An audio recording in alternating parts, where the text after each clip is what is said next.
રામકથામાં, ભાગવત કથામાં, શિવ કથામાં, દેવી ભાગવતમાં મોહમાંથી જીવ જાગે એટલે 9 પ્રકારની ભક્તિ પ્રાપ્ત થાય. એમાં પહેલી ભક્તિ છે શ્રવણ,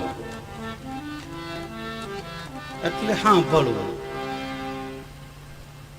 કથા, કીર્તન, સત્સંગ, ભજન, સારા વિચાર, સારી વાણી સાંભળવી એક પ્રકારની ભક્તિ છે.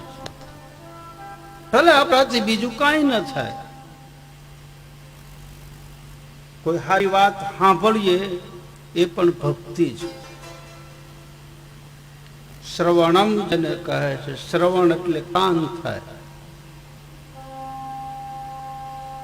જેના કાન કાયમના માટે સત્સંગ સાંભળે છે એ ભાગ્યશાળી ગણાય.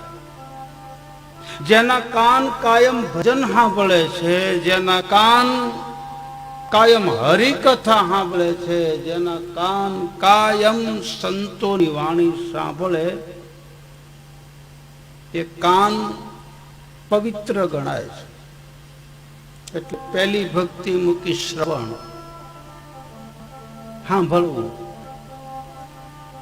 સાંભળવાથી કઈક મળે છે.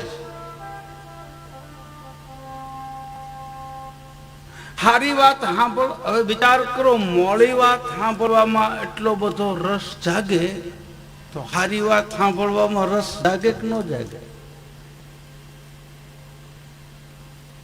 કોઈની નિંદા, કોઈની ખુજલી, કોઈની ઈર્ષા, એ સાંભળવામાં વ્યક્તિ કેટલો તલ્લીન થઈ જાય છે, કેટલો એમાં રસ જાગે છે.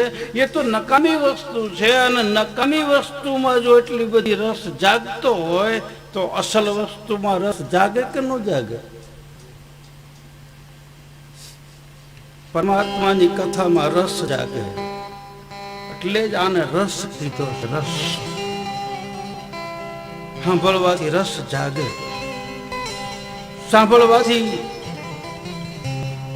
જીવ તૃપ્ત થાય. સાંભળવાથી જીવને સુખ મળે છે, ભીતરનું સુખ મળે છે, અંદરનું સુખ મળે છે, બહારનું નહીં. બહારનું સુખ તો ભૌતિક છે. બધી વસ્તુ મેળવી હોય તો પહેલી વસ્તુ છે શ્રવણ, સત્સંગ.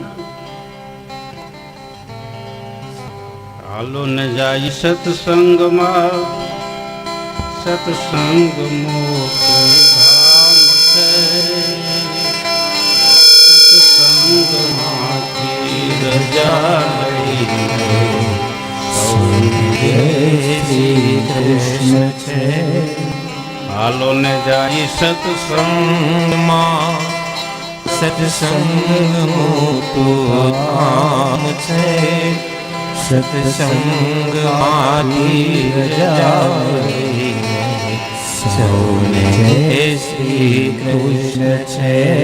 આપણા સંતો કહે છે, આપણા મહાપુરુષો કહે છે, આપણા સાધુ પુરુષો કહે છે, આપણા વડીલો કહે છે.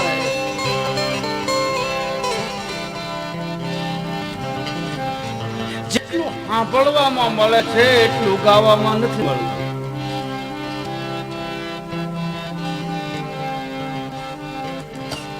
અને જેટલું ગાવામાં મળે છે એટલું ધ્યાન કરવામાં નથી મળતું. બહુ સમજવા જેવી વાત છે. રામદેવજી મહારાજની કથામાં આ બધું આવે છે. મારા 12 બીજના ધણીએ સમાજને એટલી બધી વસ્તુ આપી છે, જગતમાં એટલી બધી વસ્તુ મૂકેલી છે. મારો કહેવાનો ભાવાર્થ કે પહેલી ભક્તિ શ્રવણમ, સાંભળવું. બસ સાંભળ્યા જ કરીએ, સાંભળ્યા જ કરીએ, સાંભળ્યા જ કરીએ. કોઈ દિવસ કંટાળો ન આવે. અને ભગવાનની કથા અને સત્સંગનો કંટાળો આવે ને ઈ જીવ અભાગ્યો ગણાય. આપણે ત્યાં કહે એ હારું સાંભળો, હારું સાંભળો.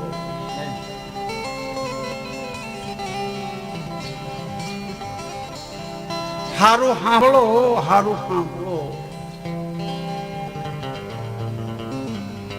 હાલો ને જાય સત્સંગમાં. સત્સંગ મોટું ધામ છે. સત્સંગમાંથી સત્સંગ મોટું ધામ છે. સત્સંગમાંથી રજા લઈને સૌને જય શ્રી કૃષ્ણ છે. સત્સંગ થી રસ જાગે. મોડી વાતોનો સાંભળવાનો રસ જાગે એમ સારી વાતોનો રસ જાગે. અને ઈ રસ જો વ્યક્તિ પીવે, જો સત્સંગનો રસ પીવે, માધુર્ય જેને કહે છે, જેને રસો વૈદ્ય કહે છે, જે રસને સુખદેવે જાણ્યો, જે રસને ડાલીએ જાણ્યો, જે રસને શબરીએ જાણ્યો, જે રસને મીરાએ જાણ્યો, જે રસને કંઈક જાણે ઓલો નરસૈયો ભોગી ગયા.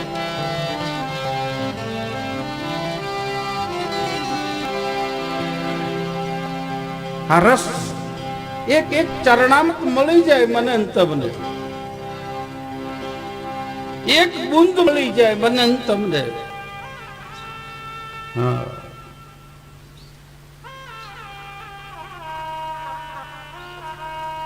રોમે રોમે રંગ લાગી જાય. આ બધું સત્સંગ થી મળે. મળવું કઠિન. હા, એમને નથી મળતું.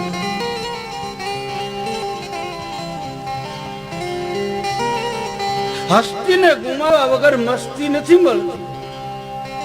કાંઈક લેવું હોય તો કાંઈક પામવું પડે છે, કાંઈક છોડવું પડે છે.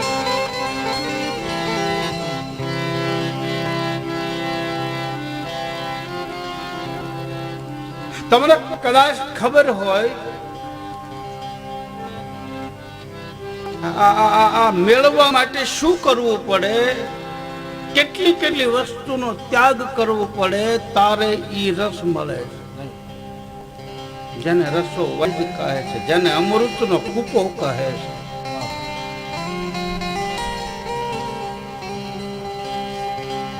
ભાગવતનો પ્રસંગ છે.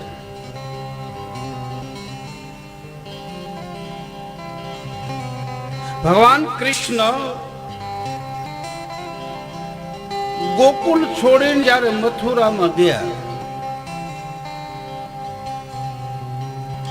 એ વખતે 11 વર્ષ અને 52 દિવસ ભગવાન કૃષ્ણ વ્રજની અંદર રહ્યા. અને ગોકુળ છોડીને જયારે મથુરા જાય ત્યારે રાધાની ઉંમર 9 વર્ષની હોય. 11 વર્ષનો કૃષ્ણ અને 9 વર્ષની રાધા.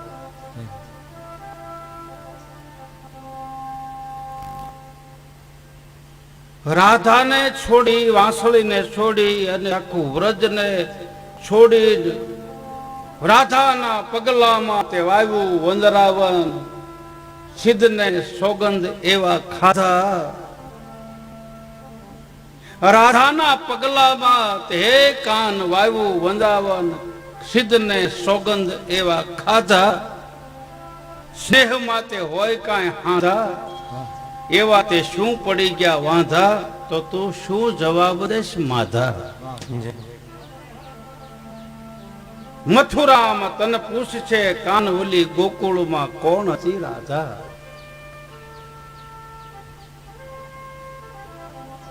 રાધા વીણ વાંસળીના વેણ નહીં વાગે. રાધા વગર ભાગવત અધૂરું રહે. રાધા વગર બ્રહ્મ અધૂરો રહે. સીતા વગર રામ અધૂરો રહે. પાર્વતી વગર શિવ અધૂરો રહે. એટલે જ કદાચ મારા રામદેવજી મહારાજે લખ્યું છે કે હે હરજી, સતી વગર ધર્મ નહીં હાલે અને જતી પુરુષ વગર જામો નહીં પડે.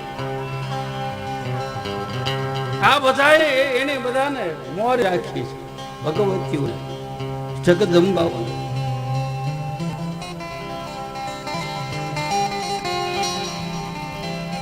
આખા ભાગવતમાં રાધાનું કઈ નામ નથી, છે ખરું, ગુપ્ત છે.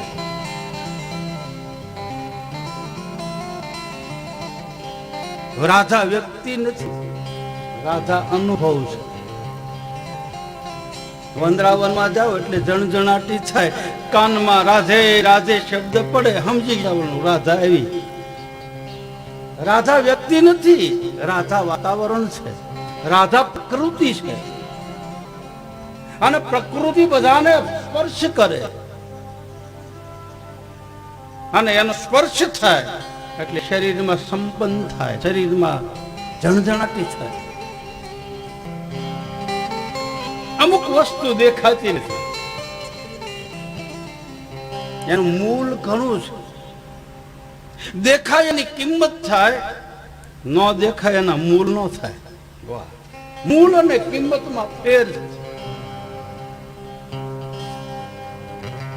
અમુક વસ્તુની તમે કિંમત કરી શકો, બાકી અમુક વસ્તુના મૂળ ન થાય.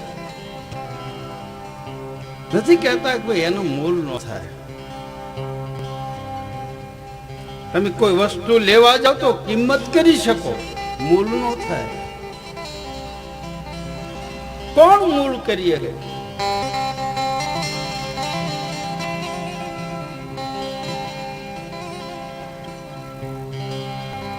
મારો કહેવાનો ભાવાર્થ બહુ ધ્યાન સાંભળજો. લાઈવ પ્રચારણ છે, બધે દેખાય છે કથા. આપણે ભલે